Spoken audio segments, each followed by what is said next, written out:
Smile to Death, Chapter 4. Hello again, and thank you for staying here. It shouldn't be taken for granted being here in such course that is asking you, offering you, advising you to smile to death. It's not simple. So if you're here, it means something special about you. Most people currently cannot understand, cannot connect intuitively to the real message hidden in this sentence, in this phrase, smile to death. And this is exactly what I'm going to refer to in Chapter 4. Chapter 4 begins part 2 that asks a question. Why we are so afraid of death? You know, the answer may be very simple, but I think it is quite not simple. I think we have, let's say, a common attitude, a common social, cultural attitude towards death. Some of it is justified and some of it pretty exaggerated. And this is what Chapter 4 is about. Chapter 4, death is really not that scary. It is a kind of human manipulation. I'm saying this without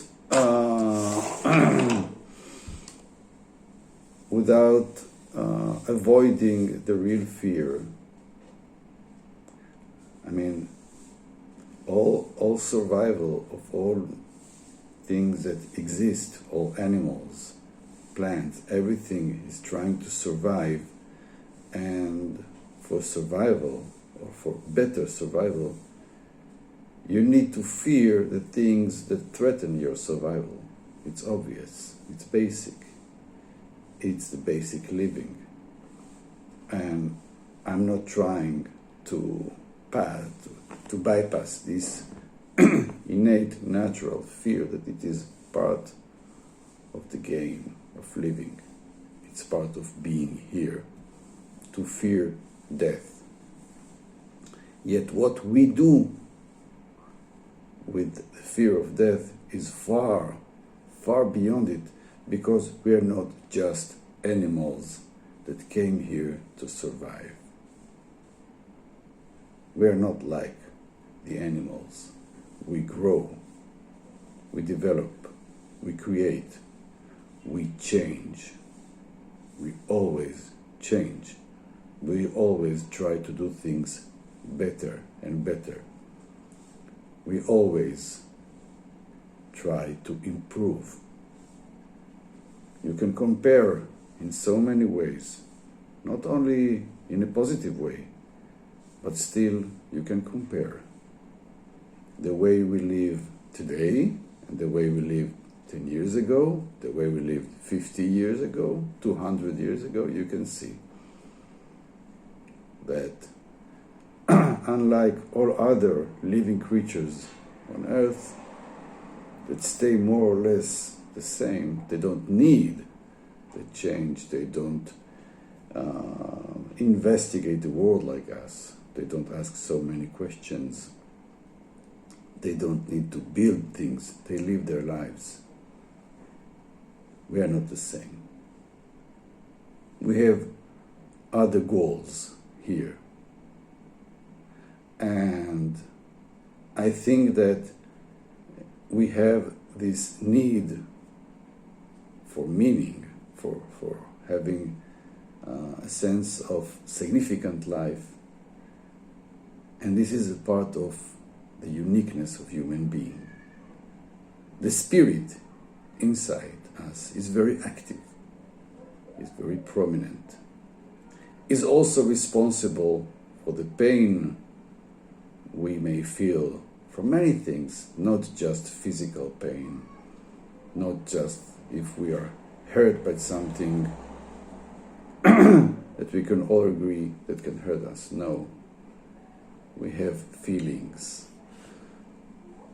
We have the need, the consistent need to look for what is beyond the physical, the survival mode of life. This is who we are. Because we are more than just living here in a physical way. And once we realize, once we acknowledge that we are more than just living here, we may acknowledge that we live currently in more places and more spaces than just here. The other spaces that we currently share now exist in are spaces that I refer to as spaces of death. It is there who we are. Part of us connect with us intuitively right now. Part of us is over there, always in parallel way, not just linear death after life. No, death and life intertwined. Whatever I do here influences me in the death space. And then me in the death space influences me for the next growth or my next challenge. And when I cope with this challenge, it influences back me on the death space. So once I acknowledge or I can connect with this phenomenon, I would say fact, but you may ask me to prove it. I'm saying I'm not dealing here with this kind of proofs. But once I connect with this, there's not so much space for fear. Why should I be afraid of me in other spaces? Why should I be afraid of the other spaces of my existence or the whole existence? Especially if we can agree or assume that these spaces are very pleasant spaces to be in. Actually, fear is not related to this structure. We created this fear. We create this fear because we are afraid of acknowledging the larger story. We are afraid of acknowledging our greatness that is related to the fact that we are not just animals here meant to survive. I mean, if we die, we just go back, and if we want, we come back here again and again and again and again. Nothing really dies. Nothing really disappears. This is an illusion. We create this illusion as part of trying to be here and ignoring the bigger picture. This is manipulation. I don't know how this manipulation began, but I believe that it has arrived the time. The time has arrived to face this manipulation, to face this fear of suddenly not being, of breaking down, of becoming nothing, which is not truth. It is not possible.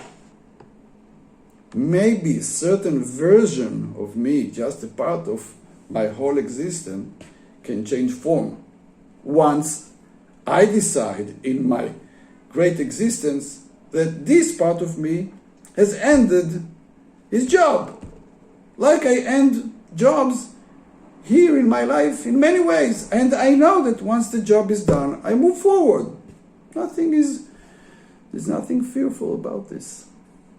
So what I am saying is that we need to take a close look on this automatic fear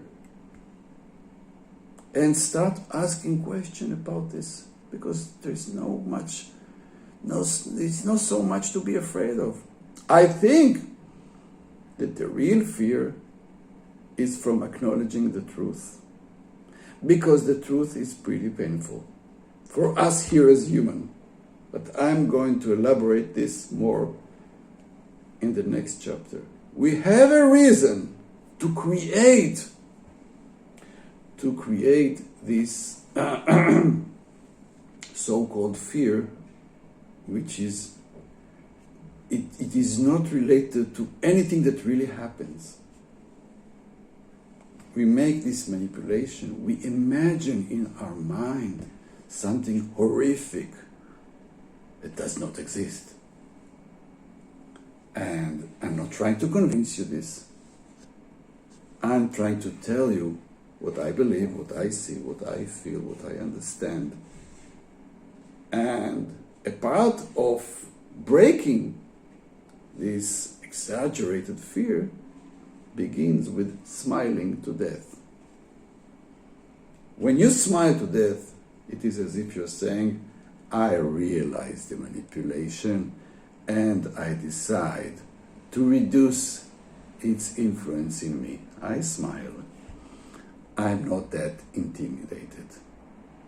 Once you are not that intimidated, you have a much bigger freedom in so many ways. It is worthwhile to smile to death in so many ways. And we are going to discuss this further in chapter 5. See you later.